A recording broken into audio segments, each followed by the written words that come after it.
আসসালামু আলাইকুম। আমি মোহাম্মদ মাজিদুল ইসলাম। আমি আজকে এইখানে যে টপিকটা নিয়ে বা যে সিবিএলএমটা নিয়ে কথা বলবো সেটা সিবিএলএমটা হচ্ছে 3। আর সিবিএলএম এর নেম হচ্ছে applying OSH practices in a CBT and a. আমি আগের যে অনলাইন ভিডিও সেখানেও আমি বলেছি আমাদের সিবিটিএ লেভেল 4 করার জন্য ট্রেনার অ্যাসেসর পার্ট করার জন্য আমাদের মূলত 12টা সিবিএলএম এর উপর দক্ষ হয়ে উঠতে হবে। এখানে আমাদের যে টপিকগুলোর উপর আমাদের পূর্ণ মাত্রায় দখল আনতে হবে সেই টপিকগুলোকে আমরা দুইটি ভাষায় উপস্থাপন করার চেষ্টা করেছি। একটা হচ্ছে ইংরেজি ভাষায় আর একটা হচ্ছে বাংলা ভাষায়। ইংরেজি ভাষায় উপস্থাপনের উদ্দেশ্য হচ্ছে আমাদের যে অ্যাসেসমেন্ট হবে রিটেন অ্যাসেসমেন্ট সেখানে যেন আমরা লিখতে পারি। আর বাংলা ভাষায় উপস্থাপনের উদ্দেশ্য হচ্ছে আমাদের আন্ডারস্ট্যান্ডিং লেভেলটাকে যেন আমরা আরো বেশি স্মুথ এবং ক্লিয়ার করতে পারি। এই দুই উদ্দেশ্য।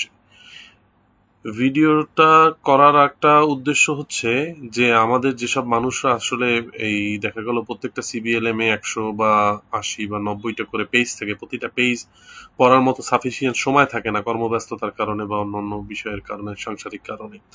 তারা যেন খুব ছোট্ট করে 1 ঘন্টার মধ্যে একটা প্রিপারেশন নিতে পারে একটা সিবিএলএম এর, এবং যে কোনো জায়গায় বসেই যেন প্রিপারেশন নিতে পারে, কারণ এটা তো সবখানেই অ্যাভেলেবেল। সেই জন্যই ভিডিওটা করা। আল্লাহ আমাদের এই উদ্যোগকে সাদকা জারিয়া হিসেবে কবুল করুক। রাব্বিস সাহলি সদরি ওয়া ইয়াসসিরলি আমরি ওয়াহলুল উকদাতাম মিন লিসানি ইয়াফকাহু কওলি।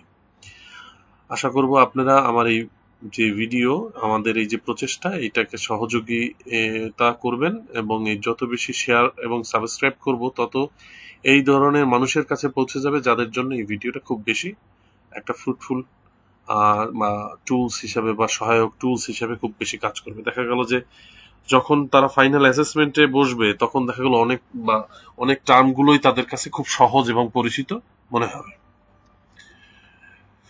এখানে হচ্ছে আমার একটা প্রোফাইল দেওয়া আছে। কেউ যদি আমার সাথে যোগাযোগ করতে চান তাহলে হচ্ছে আমাদের যে ইমেল অ্যাড্রেসটা দেওয়া আছে সেখানে ইমেল অ্যাড্রেসে আমার সাথে যোগাযোগ করতে পারেন। আল্লাহ আপনাদেরকে কবুল করুক। প্রথম যে টপিকটা নিয়ে কথা বলতে চাচ্ছি সেটা হচ্ছে occupational health and safety, OHS। এখানে বলছে যে পেশাগত স্বাস্থ্য এবং নিরাপত্তা সকল পেশার কর্মীদের সামাজিক, মানসিক, শারীরিক সুস্থতাকে অন্তর্ভুক্ত করে। তাহলে আমরা বুঝতে পারলাম যে সুস্থতা হচ্ছে সামাজিক, মানসিক এবং শারীরিক, এই 3 সুস্থতাকেই কর্মীর নিশ্চয়তা দেয় হচ্ছে পেশাগত স্বাস্থ্য এবং নিরাপত্তা। আমরা জানি আমাদের ওয়ার্ল্ড হেলথ অর্গানাইজেশনের যে স্বাস্থ্যের যে ডেফিনেশন সেটা হচ্ছে সামাজিক, মানসিক এবং শারীরিক সুস্থতাকেই আসলে সুস্থতা বলে। তো যে কোনো প্রকার অনিরাপদ কাজের পরিবেশে একজন শ্রমিক স্বাস্থ্য নিরাপত্তাকে প্রভাবিত করে। একটা আনসেফ এনভায়রনমেন্টে যখন একজন শ্রমিক কাজ করে তখন তার স্বাস্থ্য ঝুঁকি বেড়ে যায়। তো কর্মক্ষেত্রে স্বাস্থ্য নিরাপত্তা হলো একটি প্রতিষ্ঠান বা সংস্থার সকল বিভাগের সমন্বয়ে গঠিত। এটা কিন্তু প্রত্যেকটা সংস্থার একটা সমন্বিত একটা উদ্যোগ বা সংমিশ্রণ। সংশ্লিষ্ট প্রতিষ্ঠানের সাথে প্রত্যক্ষ পরোক্ষভাবে যুক্ত সকলের স্বাস্থ্য নিরাপত্তা কল্যাণের নিমিত্তে কাজ করে থাকে। তাহলে আমরা বুঝতে পারলাম যে পেশাগত স্বাস্থ্য নিরাপত্তা হচ্ছে কর্মীদের সামাজিক, মানসিক, শারীরিক সুস্থতাকে অন্তর্ভুক্ত করে। যে কোনো প্রকার অনিরাপদ কাজের পরিবেশে একজন শ্রমিকের স্বাস্থ্য ও নিরাপত্তাকে প্রভাবিত করে। আমরা যদি এটা ইংরেজিতেই বলি যে occupational health and safety encompass the social, mental and physical well-being of workers in all occupations. Poor working condition of any type have the potential to affect a worker health and safety. আমাদের এখানে প্রত্যেকটা টপিকের উপর আবার কোন মানে সিভিএলএম 3-র আমাদের যে পিডিএফ বই আছে সেই পিডিএফ বইয়ের কত নম্বর পেজে আছে সেটা বলে দেওয়া। যেমন আমি যে এখন যে কথাটা বললাম সেটা হচ্ছে পেজ 3-তে আছে, এবং এই যে পিডিএফ বইয়ের লিঙ্কটা আপনারা ডিসক্রিপশনে পেয়ে যাবেন, আপনারা ডাউনলোড করে নিতে পারেন। Why occupational health and safety important, occupational health and safety কেন ইম্পর্টেন্ট সেই বিষয়টা আমরা এখন জানবো। দেখেন, 1 নম্বর কথা হচ্ছে একটা নিরাপদ এবং স্বাস্থ্যকর কাজের পরিবেশ তৈরি করা। আপনি যদি কোথাও একটা নিরাপদ এবং স্বাস্থ্যকর পরিবেশ না পান তাহলে তো আপনি কাজ করে আসলে কমফোর্ট ফিল করবেন না, বেটার প্রোডাক্টিভিটি ইনশিওর করতে পারবেন না, এবং প্রতিষ্ঠানের যে মান সে মান একটা নিরাপত্তার মান প্রয়োগের মাধ্যমে প্রতিষ্ঠানগুলো কর্মী এবং শ্রমিক বান্ধব হয়ে ওঠে। দেখবেন যেসব অর্গানাইজেশনে চাকরি করার জন্য মানুষ খুব বেশি আগ্রহ প্রকাশ করে, সেসব অর্গানাইজেশনের দেখবেন এইসব বিষয়গুলো খুব হাইলি মেনটেন করা হয়। হ্যাঁ, কর্মী এবং শ্রমিক বান্ধব হয়ে ওঠে অর্গানাইজেশনগুলো। দেখবেন যে ইউএনডিপি, ইউএনএসএ বা বড় বড় অর্গানাইজেশন, আইসিডিডিআরবি, এইসব জায়গায় কাজ করার জন্য মানুষ, কারণ কি এগুলো মানে কর্মী এবং শ্রমিক বান্ধব অর্গানাইজেশন। আইএলও এরকম আছে। তো আরেকটা বিষয় হচ্ছে যে আপনি কর্মী এবং শ্রমিকদের একটা নিরাপদ এবং যে কোনো ধরনের বড় বিপদ থেকে মুক্ত করে একটা নিরাপদ পরিবেশে কর্মী এবং শ্রমিকদের দায়িত্ব পালনের সুযোগ করে দিবেন। আপনি একটা কর্মীকে বা একজন শ্রমিককে একটা কোনো ধরনের মানে অনেক ধরনের বড় বিপদ থেকে মুক্ত করে একটা নিরাপদ পরিবেশে তার দায়িত্ব পালন করার একটা সুযোগ করে দিবেন। এটাই হচ্ছে পেশাগত স্বাস্থ্য বা নিরাপত্তা। এইটার জন্যই মূলত বেশি দরকার। দেখেন আনসেফ পরিবেশে যখন আমাদের এমআরটির কাজ চলতেছিল, তখন দেখবেন যে এমআরটির কাজে যাদের হচ্ছে হেলমেট ছিল না বা বেসিক পিপিই ছিল না, তাদেরকে কিন্তু ওই দিনের হাজিরা দেওয়া হয় না বা কাজ করতে অনুমতি দেওয়া হয়নি, কারণ এটা ম্যান্ডেটরি ছিল, তাই না? এটাই ইংরেজিতে বলা হয়েছে যে occupational health and safety must aim to prevent industrial accident এবং and diseases, and at the same time recognize the connection between worker health and safety, the workplace and the environment outside the workplace. এইটা আমাদের যে করা হয়, আমাদের industrial যে accident গুলো হয় সেটা থেকে আমাকে রক্ষা করা হয়, বিভিন্ন ধরনের রোগবালাই থেকেও আমাদের রক্ষা করা হয়। তো আমি যদি যেখান থেকে গ্যাস নির্গত হয় বা যেখানে ডাস্ট বেশি থাকে সেখানে যদি আমাকে ম্যান্ডেটরি মাস্ক পরতে না বলা হয় বা ম্যান্ডেটরি সিস্টেম না থাকে, তাহলে দেখা গেলো এটা থেকে আমাকে অনেক ফুসফুসে কিন্তু আমার অনেক ধরনের রোগও হতে পারে। সেটা বলা হয়েছে যে ওয়ার্কারের স্বাস্থ্য এবং সেফটির মধ্যে একটা কানেকশন তৈরি করা হয়। But the most common safety group, এই যে সেফটি নিয়ে আমরা এত কথা বলতেছি, সেই কমন সেফটি গ্রুপের মেম্বার কারা? কমন সেফটি গ্রুপের মধ্যে আছে হচ্ছে, আপনারা মনে রাখবেন এটা একটা কমন কোশ্চেন, অনেক সময় আমাদের অ্যাসেসমেন্টে আসে, কমন সেফটি গ্রুপের মেম্বার কারা, বা অবজেক্টিভও আসতে পারে যে নিম্নের কোনজন কমন সেফটি গ্রুপের মেম্বার। তো যেমন health and safety representatives, supervisor, safety officer, health and safety committee. তাহলে আপনারা এখান থেকে মনে রাখবেন health and safety representative, health and safety committee, supervisor আর সেফটি অফিসার। এই চারজন হচ্ছে আমাদের কমন সেফটি গ্রুপের সদস্য, বা এই চারজন নিয়ে আমাদের কমন সেফটি গ্রুপ তৈরি হয়। What are the duties of occupational health and safety officer? একজন অকুপেশনাল OHS অফিসারের যে ডিউটি, সে কি করবে? ডিউটি হচ্ছে প্রথমেও হচ্ছে organise OHS occupational health and safety training organise করবে। সে তার অর্গানাইজেশনে এই ট্রেনিং গুলো অর্গানাইজ করবে। ইনভেস্টিগেট দ্য অ্যাক্সিডেন্ট, সে ইনভেস্টিগেট করবে যে অ্যাক্সিডেন্টটা কেন হলো বা কি কারণে এই অ্যাক্সিডেন্ট হচ্ছে। প্রোভাইড দ্য ফার্স্ট এড, সে কোনো ধরনের দুর্ঘটনা ঘটলে সেখানে সে ফার্স্ট এড প্রোভাইড করবে বা ইনশিওর করবে যে ফার্স্ট এডটা সাথে সাথে দেওয়া হয়েছিল। দেখেন একটা দুর্ঘটনা ঘটলে ফার্স্ট এডটা যদি সাথে সাথে দেওয়া হয়, দুর্ঘটনার তীব্রতা অনেকাংশে কমে যায়। হ্যাঁ, তো শুরুর ওই সময়টাই হচ্ছে ভেরি ইম্পর্টেন্ট। দেখা গেল ব্লিডিং হচ্ছে, আপনি সাথে সাথে গজ তুলা দিয়ে সুন্দর করে ভালো করে এটা ব্যান্ডেজ করলে দেখা গেল রক্ত পড়াটা কমে গেল। তাহলে হচ্ছে দেখা গেল যে অনেক সময় দেখা গেল অনেক দুর্ঘটনায় রক্ত শূন্যতার কারণেই মানুষ হচ্ছে মারা যাচ্ছে। তাহলে রক্তটা বন্ধ করা গেলেই দেখা গেল একটা বড় বিপদ থেকে, নিশ্চিত মৃত্যু থেকে দেখা গেল কিছুটা মানে রক্ষা করা যায়, আল্লাহ যদি কবুল করেন।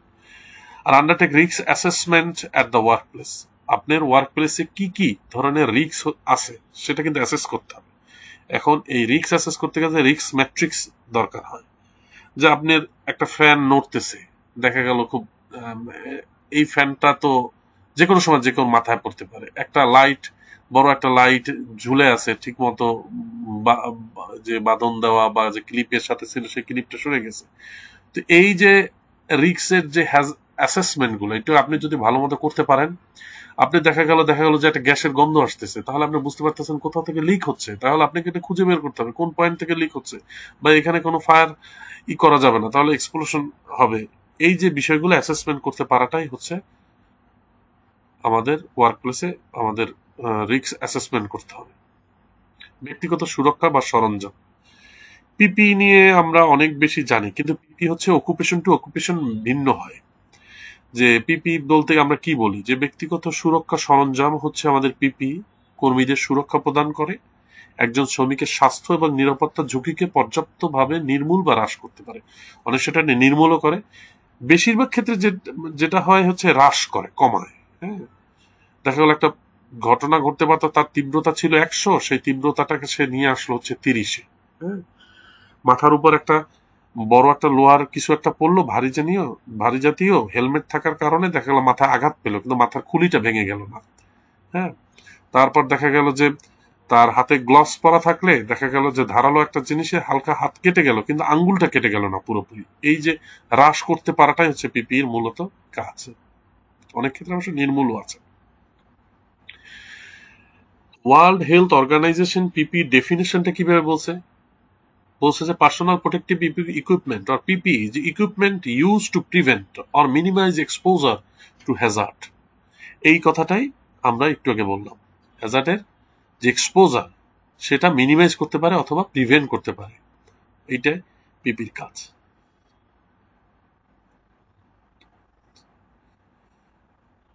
দেখেন একটা জিনিস বলি, পিপি কিন্তু একটা লাইফ স্টাইল। হ্যাঁ, আপনি যখন পিপিটাকে লাইফ স্টাইল করে নেবেন, তখন দেখা গেল এটা আপনার জীবনে অনেক বেশি মানে মানে নিরাপত্তা দিবে। যেমন আপনি যে আপনি মাস্ক ছাড়া আমি চলবো না কোভিড এর মধ্যে, এটা কিন্তু আমরা লাইফ স্টাইল করে ফেলছিলাম।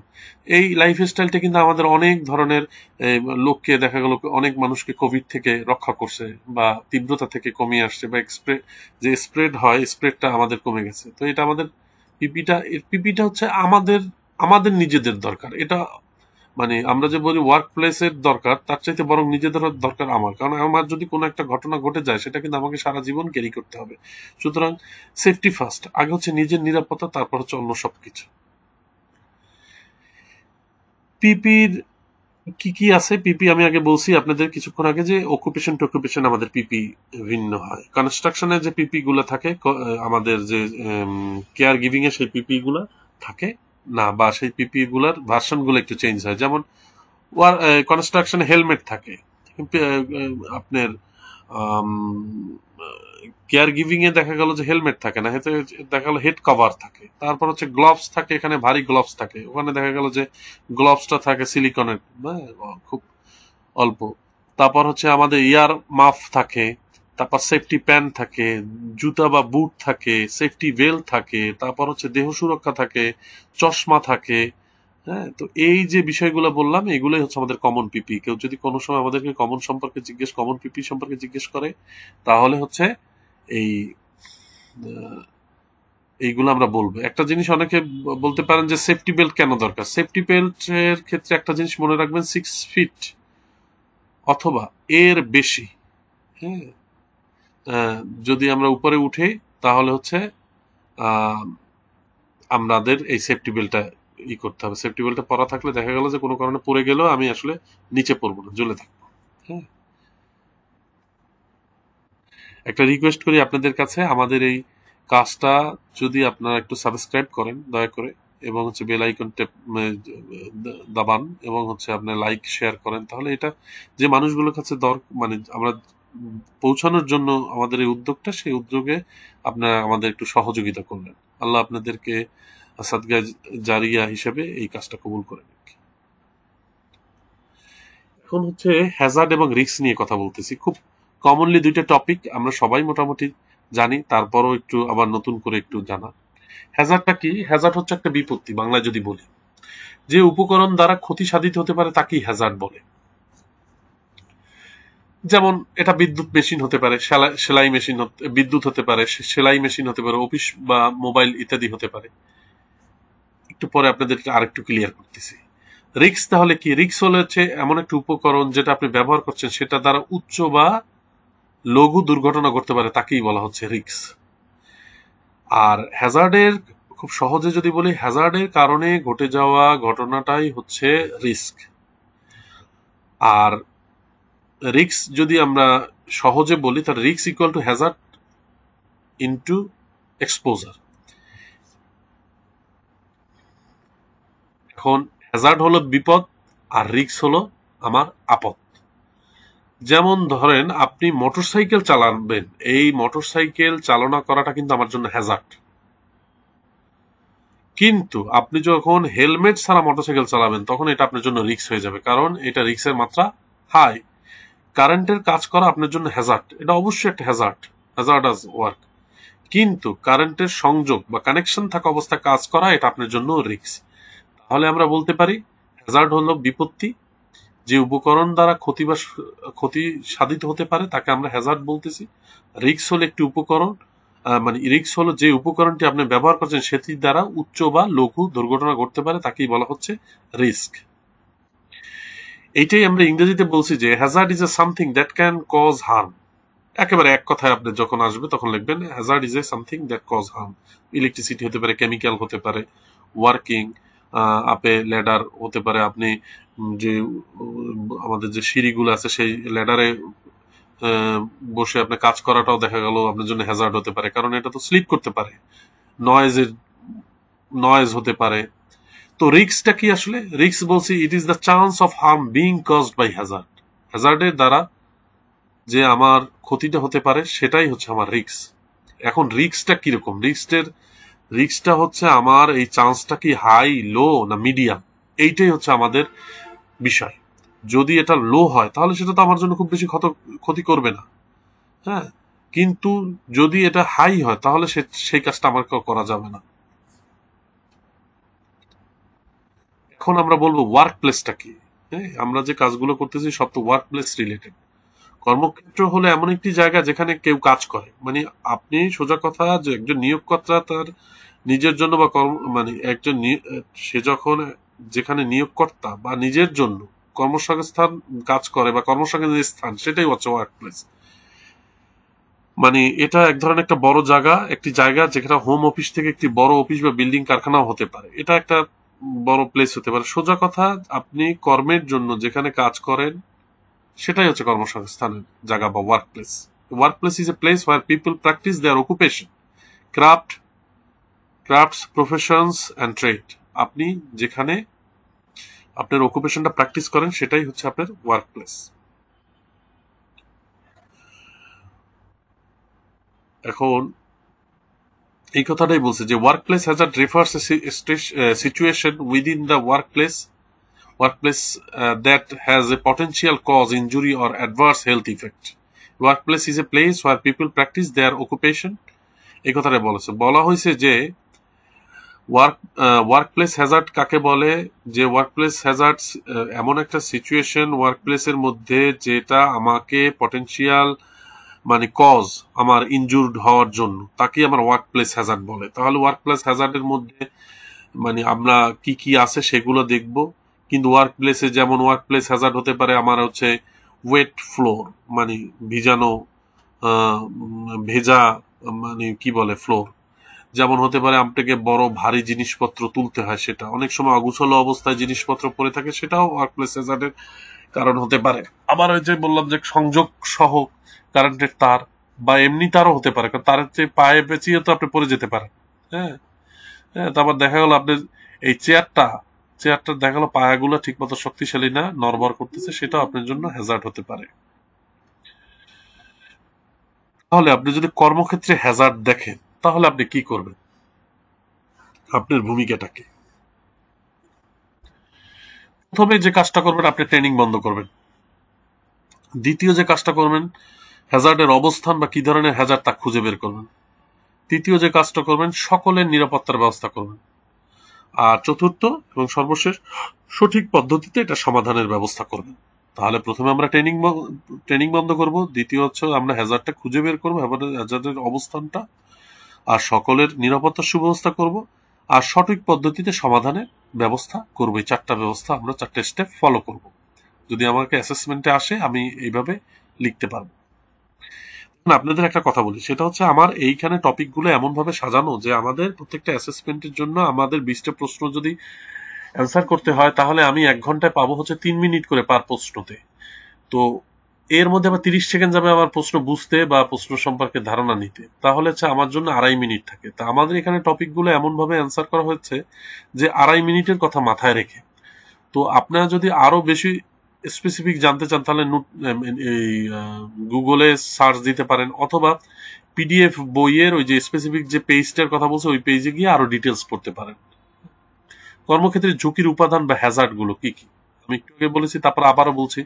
অরক্ষিত মেশিন, একটা মেশিন মানে সিস্টেমেটিক ওয়েতে না, অরক্ষিত ভাবে পড়ে আছে। অগোছালো কর্মস্থল, যেমন নিচে অনেক কিছু পড়ে আছে, আপনি পায়ে বেজে দেখা গেল আপনি পড়ে যেতে পারেন, মাল্টিপ্লাক হতে পারে এখানে। উচ্চ শব্দ, এখানে অনেক শব্দ হয়, সেখানে দেখা গেল আপনি হেয়ারিং প্রবলেম হতে পারে। ক্ষতিকারক রাসায়নিক, যারা কেমিক্যাল ফ্যাক্টরিতে কাজ করে বা কেমিক্যাল পেস্টিসাইড এইগুলা নিয়ে কাজ করে, তাদের এগুলা দেখা গেল স্কিন ডিজিজ হতে পারে। অসুবিধাজনক অবস্থানে কাজ করা, এমন একটা কাজ করতেছেন যেখানে দেখা গেল যে আপনি সোজা হয়ে দাঁড়াইতে পারতেছেন না বা সাফিসিয়েন্ট ব্রিদিং স্পেস নেই, তাহলে আপনি সাফিসিয়েন্ট আলো নেই, তাহলে হচ্ছে এটা আপনার জন্য অসুবিধাজনক অবস্থানে কাজ করা। ভারী বস্তু উঠা নামা করা, সেটা হচ্ছে ওয়েট ভারী বস্তু করলে দেখা গেল আর্গোনমিক হ্যাজার্ডের মধ্যে আপনি হতে পারেন। আবদ্ধ স্থানে কাজ করা, যেখানে দেখা গেল যে আলো বাতাস ঢুকতেছে না, এরকম স্থানে খনিতে কাজ করা হতে পারে, বা বদ্ধ জায়গায়, বা দেখা গেল সেফটি ট্যাঙ্কির মধ্যে কাজ করা হতে পারে। স্ব উদ্ভাবিত সরঞ্জাম, আপনি এমন কিছু সরঞ্জাম করলেন, নিজে নিজে দেখা গেল যে ওয়াটার হিটার তৈরি করলেন 2টা ব্লেড দিয়ে, এটা আপনার অনেক সময় হ্যাজার্ড তৈরি করতে পারে। হ্যাঁ হ্যাঁ, কারণ আপনি তো বা এমন একটা জিনিস তৈরি করলেন যে সেটা বাস্ট হয়ে গেল বা স্পার্কিং করলো, এরকম। মেশিন চালু রেখে স্থান ত্যাগ করলেন, আপনি চিন্তা করলেন মেশিনটা চলতেছে, আমি আসতেছি। হ্যাঁ, অনেক সময় দেখবেন যে আহ, চুলার উপর কিছু রেখে আপনি চলে গেলেন, চিন্তা করবেন আমি 2 মিনিটে আসতেছি, কিন্তু আপনি হয়তো ভুলে গেলেন। হ্যাঁ, তো এটা আপনার হ্যাজার্ড তৈরি করতে পারে। এবং ইনসাফিসিয়েন্ট লাইটের কথা বলছি। এবং শিফটের পর একাকী কাজ করা, দেখা গেল কেউ নাই, অফিস আপনি একাকী কাজ করতেছেন, এটা আপনার জন্য হ্যাজার্ড তৈরি করতে পারে। এখন আমরা যে বিষয়টা নিয়ে বলবো, বিভিন্ন ধরনের হ্যাজার্ড নিয়ে, যে ওয়ার্ক প্লেসে কি কি ধরনের হ্যাজার্ড হয়। মূলত ওয়ার্কপ্লেসে হ্যাজার্ডটাকে 4টা ভাগে ভাগ করা যায়, 4টা বা 5টা ভাগে ভাগ করা যায়। একটা হচ্ছে ফিজিক্যাল, 2 নম্বর বায়োলজিক্যাল, 3 নম্বরে কেমিক্যাল, 4 নম্বরে হচ্ছে আর্গোনমিক হ্যাজার্ড। এখন ফিজিক্যাল হ্যাজার্ডের মধ্যে কি কি, এগুলো কিন্তু আসে এমন ভাবে যে নিচের কোনটি ফিজিক্যাল হ্যাজার্ডের মধ্যে অন্তর্ভুক্ত, এরকম ভাবে আসে, বা অনেক সময় অবজেক্টিভ দেয়, বা হচ্ছে ফিজিক্যাল হ্যাজার্ডের কয়েকটি ফিজিক্যাল হ্যাজার্ডের নাম লেখুন। তো দেখেন ফিজিক্যাল হ্যাজার্ডের মধ্যে কি হতে পারে, কর্মক্ষেত্রে সহনীয় মাত্রার চেয়ে অতিরিক্ত আহ, অপ্রত্যাশিত শব্দ, অনেক সাউন্ড, মেশিনের সাউন্ড হতে পারে, সেটা আপনার জন্য ফিজিক্যাল হ্যাজার্ড। অতিরিক্ত গরম বা ঠান্ডা, যে কোনো একটা, টু মাস কোল্ড বা টু মাস হট। তারপর হচ্ছে বৈদ্যুতিক তার পরে থাকলে, কারেন্টের তার পরে থাকলে সেটাও আপনার ফিজিক্যাল হ্যাজার্ড। ধারালো কিছু পরে থাকলে ফিজিক্যাল হ্যাজার্ড। রেডিয়েশন বা ক্ষতিকর রশ্মি যদি থাকে তাহলে সেটা ফিজিক্যাল হ্যাজার্ড। যেমন আসে হচ্ছে যে বৈদ্যুতিক তার কোন ধরনের hazard, physical hazard, biological hazard, ergonomic hazard, আর কেমিক্যাল হ্যাজার্ড। হ্যাঁ, এরকম ভাবে আসে। তাহলে আমরা এখানে এই বিষয়গুলো একটু নিজেরা দেখে নিব, যে ফিজিক্যাল হ্যাজার্ডের মধ্যে পরে হচ্ছে আপনার ধারালো ব্লেড পড়তে পারে, কনস্ট্যান্ট নয়েজ পড়তে পারে, প্রলং এক্সপোজার পড়তে পারে, বা তারপর হচ্ছে আমার টু মাস কোল্ড, টু মাস হট, এগুলো পড়তে পারে। এই বিষয়গুলো হচ্ছে আমাদের সমস্ত কিছু ফিজিক্যাল হ্যাজার্ডের মধ্যে পড়ে থাকে। বায়োলজিক্যাল হ্যাজার্ডের মধ্যে আপনারা সবসময় মনে রাখবেন যে ব্যাকটেরিয়া, ভাইরাস, ফাঙ্গাস দ্বারা যে সমস্ত রোগবালাই হয়। কোভিড কিন্তু হচ্ছে আমার একটা বায়োলজিক্যাল হ্যাজার্ড। হ্যাঁ, তারপর হচ্ছে আমার পশু পোকামাকড়ের কামড়, এটা কিন্তু বায়োলজিক্যাল হ্যাজার্ড। মৌমাছির কামড়, সেটা বায়োলজিক্যাল হ্যাজার্ড। এইডস, সেটা কিন্তু বায়োলজিক্যাল হ্যাজার্ড। এবং ছোঁয়াচে রোগ, সেটাও কিন্তু আমার বায়োলজিক্যাল হ্যাজার্ড। সোজা কথা আপনারা মনে রাখবেন, ব্যাকটেরিয়া, ভাইরাস, ফাঙ্গাস দ্বারা যেগুলো হয় সবগুলো হচ্ছে বায়োলজিক্যাল হ্যাজার্ড। বলা হয় biological hazard are produced by living things, যেটা জীবন্ত জিনিস থেকে যেটা প্রডিউস হয়, যেমন ভাইরাস, ব্যাকটেরিয়া, ফাঙ্গাস, এরা তো জীবন্ত, তাই না? এটাই বলা হয়েছে।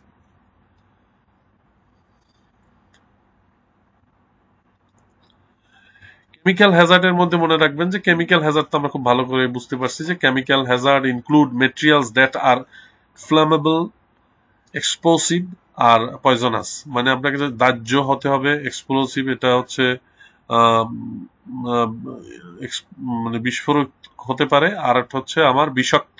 এই 3টা জিনিস মনে রাখবেন। তাহলে হতে পারে গ্যাস, ধুলা হতে পারে, এটা আমার কেমিক্যাল হ্যাজার্ডের মধ্যে পড়বে। অ্যালার্জি, যদি আপনি বলে যে অ্যালার্জি কোন ধরনের হ্যাজার্ড, তাহলে কিন্তু সেটা আমার কেমিক্যাল হ্যাজার্ডের মধ্যে পড়বে। অ্যাসিড, বিস্ফোরক, বিষাক্ত দ্রব্য, এগুলো আমার কেমিক্যাল হ্যাজার্ডের মধ্যে পড়বে। আবারও যে যে দাহ্য পদার্থ, কীটনাশক, এগুলো আমার কেমিক্যাল হ্যাজার্ডের মধ্যে পড়বে। বলছে বলছে কি যে dust are very fine particle that can become airborne and are created when materials are crushed, ground or sanded. তো এই কথাটাই বলছে যে যে আমার যে ধুলার যে ছোট ছোট গুঁড়োগুলো, এগুলো আমার যে বিভিন্ন ধরনের এয়ারবর্ন ডিজিজে তৈরি করতে পারে, হ্যাঁ, বিকাম এয়ারবর্ন ডিজিজ কারণ হতে পারে। তো আমাদের কেমিক্যাল হ্যাজার্ডটা আমরা ক্লিয়ার যে কেমিক্যাল বিষয়গুলো হলে সেটা কেমিক্যাল হ্যাজার্ডের মধ্যে পড়ে। আচ্ছা, একটা জিনিস একটু আমি বলি, যদি ফ্লোরে সাবান পানি পড়ে থাকে সেটা কিন্তু আমাদের ফিজিক্যাল হ্যাজার্ড, আর যদি ফ্লোরে মোবিল, তেল, এগুলো পড়ে থাকে তাহলে সেটা কিন্তু আমার হচ্ছে কেমিক্যাল হ্যাজার্ড। এখন আর্গোনমিক হ্যাজার্ড, আর্গোনমিক হ্যাজার্ডটা খুব হচ্ছে যেটা হচ্ছে আপনার মানে বিপদের কারণ। এটা হচ্ছে আমাদের কর্মীদের দ্বারা প্রয়োজনীয় পরিশ্রম আমরা যেটা করি, যে আর্গোনমিক হ্যাজার্ডটা কি, আমাদের অফিসে দীর্ঘক্ষণ কাজ করার ফলে বা একইভাবে কাজ করার ফলে বা ভারী দ্রব্য উত্তোলনের ফলে যে আমাদের শারীরিক যে সমস্যাগুলো হয়, দেখা গেল মেরুদণ্ডের ডিস্কের সমস্যা হতে পারে, আমাদের কোমরের ব্যথা লাগতে পারে, বা হাতের রগে টান পড়তে পারে, স্পাইনাল কর্ডের সমস্যা হতে পারে, হ্যাঁ। তো এই যে বা দীর্ঘক্ষণ বসে থাকার কারণে চোখ ড্রাইনেস হতে পারে কম্পিউটারে, এই ওয়ার্ক প্লেস রিলেটেড ইস্যু, মানে যেটা মাসেল বা মাসেল ডিসঅর্ডার রিলেটেড বিষয়, সেইগুলো হচ্ছে সব হচ্ছে আমাদের আর্গোনমিক হ্যাজার্ডের মধ্যে পড়ে। যেমন যদি আমরা বলি যে মানে ইনডোর এয়ার কোয়ালিটি আর noise can cause undue stress, আপনি ওয়ার্ক প্লেসে যে স্ট্রেস, অতিরিক্ত স্ট্রেসও কিন্তু আপনার আর্গোনমিক হ্যাজার্ডের মধ্যে পড়ে। বলে যে ওয়ার্ক প্লেসে অতিরিক্ত কাজের চাপ, এটা কোন হ্যাজার্ডের মধ্যে পড়বে, সেটা কিন্তু আপনার আর্গোনমিক হ্যাজার্ডের মধ্যে পড়বে। এছাড়াও আছে psychological Hazard in work place. এটা হচ্ছে আপনার চারটি প্রধান বিপদের ধরন ছাড়া মানসিক এবং সামাজিক কারণগুলো সমস্যা হতে পারে। উদাহরণস্বরূপ চাপ, সহিংসতা, মাথা ব্যথা, ঘুমের সমস্যা হতে পারে। অনেক সময় দেখা গেল যে ওই যে মানসিক চাপ এবং সহিংসতা, মাথা ব্যথা, ঘুমের সমস্যা, এগুলোকে আপনার সাইকোলজিক্যাল হ্যাজার্ড নামে একটা হ্যাজার্ড পরিগণিত করে। তো মূলত চারটা হ্যাজার্ডই বেশিরভাগই আসে, সাইকোলজিক্যাল হ্যাজার্ড ওইরকম ভাবে আসে না।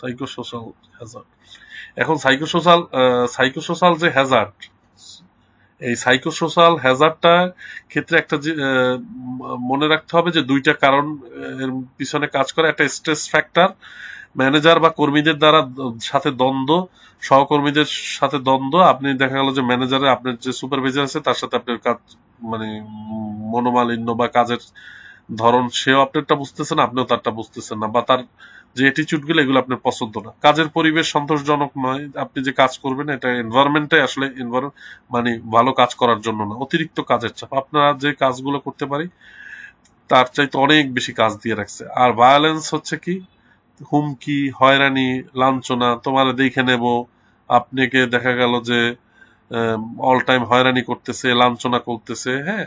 এগুলো অনেক সময় দেখা গেল যে ফিমেলদের ক্ষেত্রে এগুলো বেশি ফেস করে অনেক সময়। তো এই সাইকোসোশ্যাল হ্যাজার্ডটা আমরা বুঝতে পারলাম যে সাইকোসোশ্যাল হ্যাজার্ড যদি আমরা বলি যে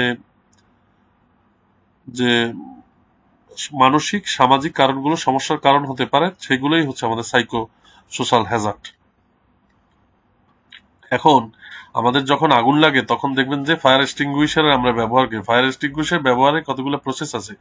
আপনাকে ন্যূনতম 1.8 মিটার দূর থেকে এইটা স্প্রে করতে হবে, হ্যাঁ। এবং এটা স্প্রে করার জন্য একটা পদ্ধতি আছে, সেটা হচ্ছে পাস পদ্ধতি। পাসে হচ্ছে, পিতে হচ্ছে পুল, আপনি ওইখান থেকে একটা চাবির মতো আছে, এটা পুল করবেন পিতে, তারপর হচ্ছে এইম, আপনাকে পাইপটাকে হচ্ছে এইম করবেন যেদিকে আগুন সেই দিকে, এবং স্কুইজ করবেন এবং হাতলটা চেপে ধরবেন, হ্যাঁ, এবং লাস্টে সুইপ করবেন এবং ঘুরাবেন। এটা অনেক সময় আসে যে ফায়ার এক্সটিংগুইশার এর ব্যবহারের সিস্টেমটা কি, একটা পাস, সিস্টেমটা প্রথমে পাস লিখবেন, পিতে লিখবেন পুল, এতে লিখবেন এইম, এসে স্কুইজ, আর এসে হচ্ছে সুইপ। এটা লিখলে, এবং এটা ফায়ার এক্সটিংগুইশারের গায়েও লেখা থাকে, এবং আপনার দেখলেও মানে এগুলো আপনার ইউটিউব বা ইন্টারনেটে সার্চ দিলে আপনার দেখতে পাবেন। ইমার্জেন্সি প্রসিডিউরের মধ্যে আমাদের মূলত অনেকগুলোর মধ্যে 4টা জিনিস পড়ে। একটা হচ্ছে ফায়ার ফাইটিং, একটা হচ্ছে আর্থকোয়েক মানে ভূমিকম্প, আর ফায়ার ফাইটিং হচ্ছে যখন আগুন করে, আর মেডিকেল অ্যান্ড ফার্স্ট এইড যখন কোনো ধরনের মেডিকেল বা ইস্যু হয়, আর ইভ্যাকুয়েশন যখন অপসারণ হয়, এই অপসারণ করা। এই 4টাকে এমার্জেন্সি প্রসিডিউরের মধ্যে পড়ে। যেমন আমি যখন এনএসডি লেভেল 4 দিছি তখন এই প্রশ্নটা আসছিল যে এমার্জেন্সি প্রসিডিউরের মধ্যে কি কি পড়ে। হ্যাঁ, তো আর্থকোয়েক পড়ে, ফায়ার ফাইটিং পড়ে, হ্যাঁ, এই যে রানা প্লাজার যে ভূমিধস, হ্যাঁ, এই যে বিল্ডিং ধস, সেই বিল্ডিং ধসটাও কিন্তু ইমার্জেন্সি প্রসিডিউরের মধ্যে পড়ে। হ্যাঁ, তো contingency measures regarding Hazard, contingency measured গুলো কি কি, আপনি হ্যাজার্ড হলে আপনি কি কি পদ্ধতি করবেন? প্রথমে অপসারণটা একেবারে অপসারণ করতে পারেন, হ্যাজার্ডটাকে বিচ্ছিন্ন করতে পারেন, পৃথক করতে পারেন বা আলাদা করতে পারেন। আর ডিকন্টামিনেশন বিশুদ্ধ করতে পারেন, দেখা গেল যে কারণে এটাই হচ্ছে পরিচ্ছন্নতা মেনটেন করতে পারেন। এই 3টাকে বলা হয় যে কন্টিজেন্সি ম্যানেজমেন্টে আমরা ব্যবহার করে থাকি, ইভ্যাকুয়েশন, আইসোলেশন আর ডিকন্টামিনেশন। এখন আমরা একটা ট্রিকি বিষয় নিয়ে একটু কথা বলবো, একটু একটু কঠিন, কিন্তু আমি চেষ্টা করব খুব সহজে উপস্থাপন করার জন্য। সেটা হচ্ছে হ্যাজার্ড কন্ট্রোল। হ্যাঁ, hierarchy of the Hazard control, এটা মোরালে সবসময় এটা কোশ্চেনটা আসে। অনেক সময় আসে যে বটম টু টপ, অনেক সময় আসে টপ টু বটম। হ্যাঁ, তো হায়ারার্কির মধ্যে আমার এখানে যে পিরামিডটা যেখানে দেখানো হয়েছে সেটা হচ্ছে বটম টু টপ অ্যাপ্রোচে দেখানো হয়েছে। প্রথমে হচ্ছে আবার পিপি, তারপর হচ্ছে এডমিন, আমি বটম থেকে বলতেছি কিন্তু, হ্যাঁ, তারপর হচ্ছে ইঞ্জিনিয়ারিং, আইসোলেশন, সাবস্টিটিউশন, ইলিমিনেশন। এখন এইটা কিভাবে ব্যবহার করতে হয় বা এটার কি কি ব্যাখ্যা, এইটা ব্যাখ্যাগুলো আপনাদের আমি দিচ্ছি। যদি টপ টু বটম আসতো তাহলে আমি কিন্তু বলতাম elimination, substitution, isolation, engineering, admin, PP. ঠিক আবার যদি বটম টু টপ আসে তাহলে আমি উল্টাই বলবো। ইলিমিনেশন কি? আপনি ফিজিক্যালি রিমুভ দ্য হ্যাজার্ড। আপনার মাথার উপর একটা ফ্যান ঘুরতেছে, পড়ার সম্ভাবনা আছে, আপনি ফ্যানটাই সরাই ফেলেন, ওইখানে একটা দেখা টেবিল ফ্যান দিয়ে দিলেন বা এসির ব্যবস্থা করলেন, ঝামেলা শেষ। আপনি ওই ওই ওই ফিজিক্যালি ওইটা সরাই ফেললেন। আপনি দেখলেন যে, দেখা গেল যে একটা কারেন্টের তারে একটু ঝামেলা হচ্ছে, আপনি দেখা গেল ওই কারেন্টের তারটাই ওখান দিয়ে চেঞ্জ করে ফেললেন বা সরাই ফেললেন, ওখানে কারেন্টের পথের মধ্যে কারেন্টের তারই থাকবে না। হ্যাঁ, আপনি অন্য জায়গায় মাল্টিপ্লাগের সিস্টেম করলেন। সাবস্টিটিউশন কি? সাবস্টিটিউশনটা সবসময় মনে রাখবেন যে আপদকে নিরাপদ বস্তু বা কৌশল দ্বারা প্রতিস্থাপন করা, রিপ্লেস করতেছেন, মানে কিরকম ভাবে? যেমন এখানে কিন্তু ইউজ ডিভাইস, ডিভাইস ইউজ করাটা হচ্ছে রিপ্লেস দ্য হ্যাজার্ড। আপনি ডিভাইস ইউজ করতেছেন, যেমন আপনার হোটেলে ব্যবহার করলে দেখবেন যে হোটেলে কি করে, হোটেলে হচ্ছে যখনই দেখা গেছে যে আপনার স্মোক হয় তখন দেখা গেল যে সাথে সাথে পানি পড়া শুরু করে, পানির ফোয়ারা অটো চালু হয়ে যায়। বা গাড়ি অ্যাক্সিডেন্ট করার সময় দেখবে যে গাড়ি অ্যাক্সিডেন্ট করলে এয়ার ব্যাগ গুলো ওপেন হয়ে যায়, এগুলোও ডিভাইস দ্বারা, হ্যাঁ, সাবস্টিটিউশন মধ্যে পড়ে। আইসোলেশনটা কি? আইসোলেশনটা ঝুঁকিকে আলাদা করুন, ব্যক্তি বা পরিবেশ বা ব্যবসা থেকে বিপদকে বিচ্ছিন্ন করুন। হ্যাঁ, যেমন মনে করেন আমাদের যখন কোভিড হয়েছে, হ্যাঁ, তখন কি করছে, আমরা বলতাম যে আইসোলেট করে রাখছে, কারণ ওই বাসা থেকে কাউকে বের হইতে দিচ্ছে না। ওই বাসা থেকে বের না হইলে পারলে সে তো আরো কারোর সাথে মিশতে পারবে না, আর কন্টামিনেশনটা আমার স্প্রেড করবে না। তো ওই বাসাটাকে আমাদের দেখা গেল যে আমাদের আইসোলেশন করে রাখছে। বা আপনারা দেখবেন রাস্তায় কোনো অ্যাক্সিডেন্ট হলে বা কোনো গর্ত করলে একটা হলুদ রঙের কর্ষণ এরকম লেখা থাকে, হ্যাঁ, এদিকে ঘিরে রাখে, কারণ ওই জায়গাটা যেন আপনি গিয়ে ওই গর্তের মধ্যে ভুলে না পড়েন। হ্যাঁ, ওটা আইসোলেট করে রাখতেছে। ইঞ্জিনিয়ারিং কন্ট্রোলের মধ্যে পড়ে হচ্ছে যে আপনার এমন কিছু প্রসেস মেনটেন করা, যেমন আপনি জানেন যে এখানে মানে এখানে অত্যাধিক মাত্রায় গরম, তা আপনি ভেন্টিলেশনের ব্যবস্থা করলেন, বড় বড় জানলার ব্যবস্থা করলেন, বড় বড় এমন কিছু ফ্যান এর ব্যবস্থা করলেন যেগুলো গরম বাতাসকে পাস করে দিচ্ছে। হ্যাঁ, তো এই বিষয়গুলো হচ্ছে আমাদের পরে হচ্ছে ইঞ্জিনিয়ারিং কন্ট্রোলের মধ্যে। Design adopt a safer process enclose or isolate ventilation. হ্যাঁ, আপনি দেখা গেল যে ছাদে অনেক বেশি গরম, আপনি ছাদটাকে হচ্ছে আপনি দেখা গেল যে এমন কিছু কেমিক্যাল দিয়ে হোয়াইট দিয়ে করলেন যেখানে হচ্ছে যে এই টেম্পারেচারটা অ্যাবজর্ব কম করে, বা ছাদের উপরে দেখা গেল এমন কিছু প্লান্টেশনের ব্যবস্থা করলেন যে এই প্লান্টেশন যেটা হচ্ছে আপনাকে ফ্লোরটাকে ঠান্ডা রাখতেছে। আর একটা জিনিস হচ্ছে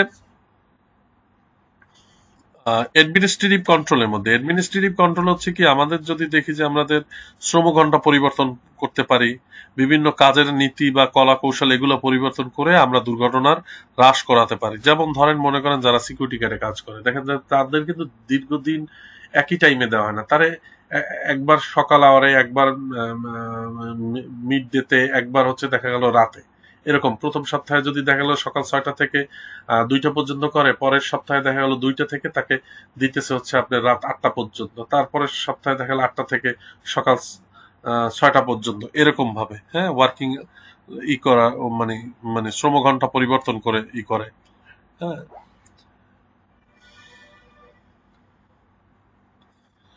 আরেকটা জিনিস বলি যে অ্যাডমিনিস্ট্রেটিভ কন্ট্রোলের মধ্যে কিন্তু আপনি মেনটেন্যান্সটাও করেন। আপনি পরে লিফটে দুর্ঘটনা ঘটতে পারে, গাড়িতে দুর্ঘটনা ঘটতে পারে, কিন্তু আপনি কি এই গাড়ি তো নির্দিষ্ট টাইম পর পর আপনাকে মেনটেনেন্স করতে হবে, বা লিফট বা এই যে আমাদের যে মেশিন আছে সেগুলো তো আমাদেরকে মেনটেনেন্স করতে হবে। মেনটেনেন্সটাও যদি আসে যে কোথাও, মেনটেনেন্সটা কিসের মধ্যে পড়ে, সেটা হচ্ছে অ্যাডমিনিস্ট্রেটিভ কন্ট্রোলের মধ্যে পড়ে। এবং হচ্ছে আপনি দেখবেন বিভিন্ন ধরনের ট্রেনিং, সতর্কতামূলক যে ট্রেনিং, সেটাও কিন্তু অ্যাডমিনিস্ট্রেটিভ কন্ট্রোলের মধ্যে পড়বে। আর লাস্টেরটা আমি বললাম যে পিপি, পার্সোনাল প্রোটেকটিভ ইকুইপমেন্ট, আপনার শ্রমিক বা কর্মীদের নিরাপত্তা সরঞ্জাম সরবরাহ করা। হ্যাঁ, তারা যেন ওই পরিবেশে কাজ করার জন্য যেখান থেকে উপর থেকে কোনো অবস্ট্রাক, মানে কোনো ধরনের বস্তু পড়ার সম্ভাবনা আছে, আপনার সেখানে দেখা গেল যে হেলমেট ব্যবহার করলেন, কোথাও ডাস্ট বা দেখা গেল মাস্ক ব্যবহারের, কোনো ধরনের হাতে ব্যথা পাওয়ার ব্যবস্থা থাকলে গ্লোভস ব্যবহারের, এইগুলো হচ্ছে আমার পূর্বে পিপির মধ্যে।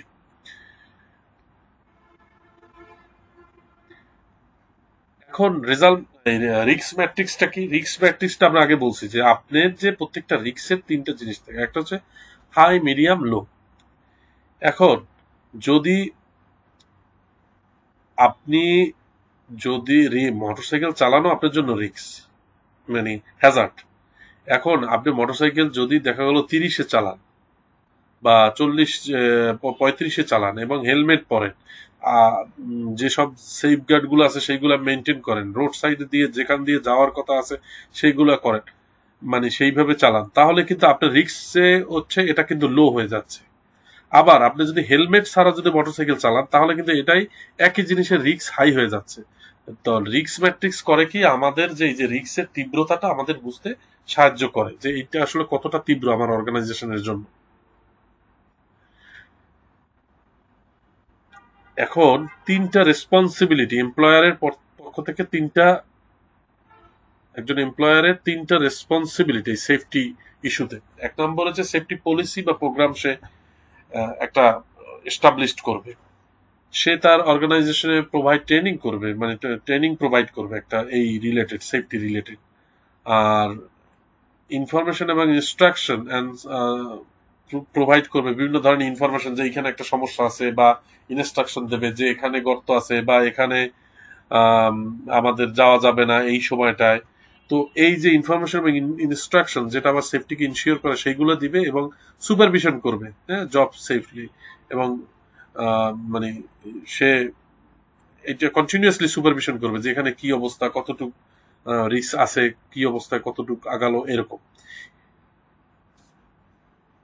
তাহলে প্রথম হচ্ছে পলিসি এবং সেফটি পলিসি তৈরি করবে, ট্রেনিং প্রোভাইড করবে, আর ইনফরমেশন, ইনস্ট্রাকশন এন্ড সুপারভিশন, এই 3টা জিনিস এমপ্লয়ার করবে। তাহলে সব এমপ্লয়ার করবে, তাহলে ইন্ডিভিজুয়ালের দায়িত্বটা কি ওয়ার্ক সেফটির ক্ষেত্রে? ইন্ডিভিজুয়ালেরও দায়িত্ব আছে এই সেফটির ক্ষেত্রে, সেটা হচ্ছে সে কিন্তু আইনটাকে মেনে চলবে। আইন কাগজে কলমে থাকলো, বইতে লেখা থাকলো, কিন্তু মানার উপর হচ্ছে আইনের বাস্তবায়ন। এখন আইনটা সে মানতে হবে, তাকে যেটা বলা হয়েছে যে আপনি পিপি পরার পরে মেশিনটা অন করতে পারবেন, আপনি মানে মেশিনটা অন করার আগে বা এই যন্ত্রাংশটা ওপেন মানে স্টার্ট করার আগে মেশিনে যে এই বিষয়গুলো আপনাকে চেক করে নিতে হবে, তাহলে ওই আইনটা আপনাকে মানতে হবে।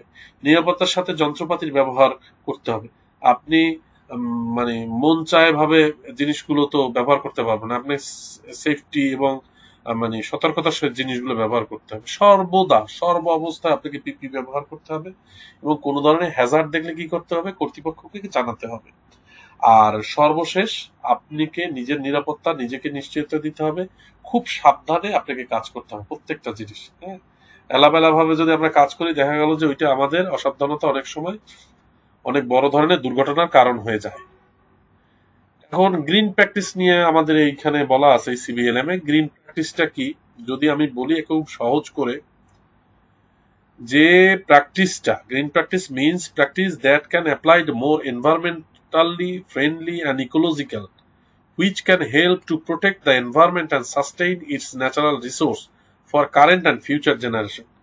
এই কথাটাই বলছে যে আমার এনভায়রনমেন্টালি ফ্রেন্ডলি হতে হবে এবং হচ্ছে ইকোলজিক্যালি ফ্রেন্ডলি হতে হবে, যেটা আমার এই যে প্র্যাকটিসটা আমার হচ্ছে এনভায়রনমেন্টকে হচ্ছে প্রোটেক্ট করবে এবং সাস্টেইন করবে, আমার ন্যাচারাল রিসোর্সকে সাস্টেইন করবে বর্তমান প্রজন্মের জন্য, পাশাপাশি ভবিষ্যৎ প্রজন্মের জন্য।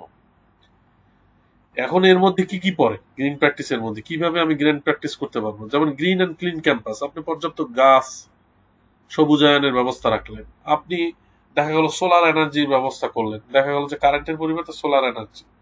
তারপর save energy by turning off light when are not in use, আপনি যখন ক্লাসরুমে থাকতেছেন না তখন লাইটগুলো বন্ধ করে দিলেন, বা অফিস থেকে আপনি বেরোয় যখন ট্রেনিং রুমে যাচ্ছেন তখন আপনার অফিস রুমের লাইটগুলো বন্ধ করে দিলেন, যেটা দরকার নেই। আপনি আপনার সহকর্মীদেরকে পেপারলেস অপরচুনিটির কথা বললেন, যে আপনারা যত কম পারি পেপারই করবো। যেমন আমাদের অফিসে করি কি, দেখা গেলো এক সাইড প্রিন্ট হয়েছে, ওই কাগজগুলো আমরা রেখে দিই আর একটা ট্রেতে। যার আবার রাফ প্রিন্ট দরকার হয় সে দেখা গেল যে ওই এক সাইড প্রিন্ট দেওয়া কাগজগুলো ব্যবহার করে সে হচ্ছে করে। আবার অনেক ক্ষেত্রে দেখা গেল বড় বড় ডকুমেন্ট আমরা উৎসাহিত করি যে আমরা যেন ইমেলে সেন্ড করি এবং আমরা পিডিএফ আকারে ওগুলো যেন আমরা কম্পিউটারে বসে বসে পড়ি, তাহলে দেখা গেল যে ওই বড় একটা ভলিউম পেপার আমার প্রিন্ট করা লাগতেছে না।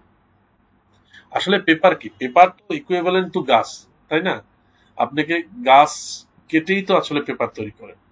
আপনি যে জিনিসগুলো ব্যবহার করতেছেন সেগুলো যেন অর্গানিক মেটেরিয়ালস হয় এবং আপনি যে কনজিউমেবল মেটেরিয়ালস করতেছেন সেগুলো যেন রিইউজ করা যায়। এই reduce the use of consumable materials, আমরা কমিয়ে আনবো কনজিউমেবল মেটেরিয়াল, যতটুকু লাগে ততটুকু, এর বাইরে না। রিসাইকেলিং ম্যাটেরিয়ালস, আমরা যেগুলো রিসাইকেল করা যায় সেই জিনিসগুলোকে আমরা রিসাইকেল করার ব্যবস্থা করব। ওয়েস্ট ম্যানেজমেন্টও একটা মানে গ্রিন প্র্যাকটিস একটা গুরুত্বপূর্ণ উদাহরণ। দেখেন, সবার জন্য যদি আপনি একটা প্রাইভেট বড় বড় অফিসারদের জন্য যদি একটা প্রাইভেট কার করে দেন তাহলে কতগুলো প্রাইভেট কার লাগে। আর আপনি যদি দেখেন একই রুটে অনেকগুলো গাড়ি যাচ্ছে, সেখানে যদি একটা ভালো টাইপের বাস দেন, পাবলিক ট্রান্সপোর্ট দেন, এনকারেজ করেন, তাহলে সেটা কিন্তু আমাদের জন্য একটা গ্রিন প্র্যাকটিস। আজকে এমআরটিতে কিন্তু একটা অন্যতম গ্রিন প্র্যাকটিসের উদাহরণ, কারণ এমআরটির কারণে দেখা গেলো কতগুলো প্রাইভেট কার চলতেছে না, কত হচ্ছে না। তারপর হচ্ছে provide eco friendly snacks like apple, banana, orange rather than the plastic pack as bag and processed snack. আপনি দেখা গেল যে এই প্লাস্টিকের যে প্যাকেটজাত যে জিনিসগুলো ব্যবহার না করে দেখা গেল যে এগুলো আপনার অর্গানিক খাবারগুলো যেমন আপেল, ব্যানানা, অরেঞ্জ এর ছোলাগুলো পরে থাকলে সেটা কিন্তু আপনার মাটির সাথে পচে যাচ্ছে বা সার হয়ে যাচ্ছে, তাই না? এটা নিয়ে কিন্তু আমাদের এই প্লাস্টিকের প্যাকেট নিয়ে চিন্তা করতে হচ্ছে না, হ্যাঁ, যে এটা কত বছর, কত হাজার, কত শত বছর পরে এটা মাটির সাথে মিশবে, এই প্রবলেমটা এই আমাদের এই ধরনের বিষয়গুলোতে নাই। Most common and painful injury that occur in the work place, মানে আমাদের ওয়ার্ক প্লেসে কি কি ধরনের পেইনফুল ইনজুরি ঘটতে পারে ওয়ার্ক প্লেসে? একটা হচ্ছে থার্মাল বার্ন হতে পারে, হ্যাঁ, কেমিক্যাল বার্ন হতে পারে, আর ইলেকট্রিক্যাল বার্ন হতে পারে। আমরা এই তিনটা মনে রাখবো, থার্মাল বার্ন, কেমিক্যাল বার্ন আর ইলেকট্রিক্যাল বার্ন। এখন একটা বেসিক ফার্স্ট এইড কিট মধ্যে কি কি বিষয়গুলো থাকে, অনেক সময় জিজ্ঞেস করতে পারে বেসিক আপনার ফার্স্ট এড বক্সে কি কি থাকে। আপনারা এগুলো সবই যে পারতে হবে তা না, কিছু কিছু জিনিস বলতে পারলে, যেমন গ্লাভস থাকতে হবে, সিজার থাকতে হবে, ফরসেপ থাকতে হবে, ব্যান্ডেজ থাকতে হবে, ইলাস্টিক রোলার থাকতে হবে, হ্যাঁ, তারপর হচ্ছে এক্সক্লুসিভ আপনার এই প্লাস্টার থাকতে হবে, তারপর হচ্ছে পেন লাইট থাকতে হবে, হ্যাঁ, তারপর আপনি গজ বা প্যাডস থাকতে হবে যেটা দিয়ে আপনি পেঁচাবেন, তারপর হচ্ছে কটন থাকতে হবে, প্রভিডন আয়োডিন থাকতে হবে যেটা দিয়ে আপনি পরিষ্কার করতে পারেন, রাবিং অ্যালকোহল, কোনো কিছু ধরার আগে দেখা রাবিং অ্যালকোহল দিয়ে আপনি জীবাণুমুক্ত করতে পারেন। এই যে বিষয়গুলো নর্মালি, এই বিষয়গুলোই আমাদের ফার্স্ট এড কন্টেন্টে থাকে। এগুলো আমাদের নেওয়া হচ্ছে সিভিল 3 পিডিএফ বুক পেজ 51 থেকে এই লিস্টটা নেওয়া। আপনাদেরকে আমরা রিকোয়েস্ট করতেছি আপনারা যদি এই চ্যানেলটা সাবস্ক্রাইব করেন তাহলে দেখা গেল আমরা আরো উৎসাহ পাবো এই ধরনের কন্টেন্ট নিয়ে আসার জন্য, যেটা মানুষের জন্য আরো অনেক বেশি সহজ হবে। কারণ দেখা গেল যে ঘরে বসে বসে আহ, দিনের সমস্ত কাজ শেষ করে বা সাংসারিক কাজ শেষ করে রাতে 1 ঘন্টা নিজের মতো করে পড়ার সময় বের করতে পারলো। আমাদের এই কাজটা করতে আমরা দুইজনে আহ, করেছি, এক হচ্ছে মোহাম্মদ মাজিদুল ইসলাম আমি, আর রাজিয়া খান, এই দুজনের সহযোগিতা এই কাজটি আমরা সম্পাদন করেছি। আমাদের কোনো ভুল ত্রুটি হলে আমাদেরকে আপনাদেরই একজন মনে করে ক্ষমা করে দেবেন, পাশাপাশি আমাদেরকে কমেন্টস বক্সে এসে শুধরে দেবেন যে আমরা যেন পরবর্তীতে আরো নিপুণভাবে চলতে পারি। আল্লাহ আপনাদেরকে মঙ্গল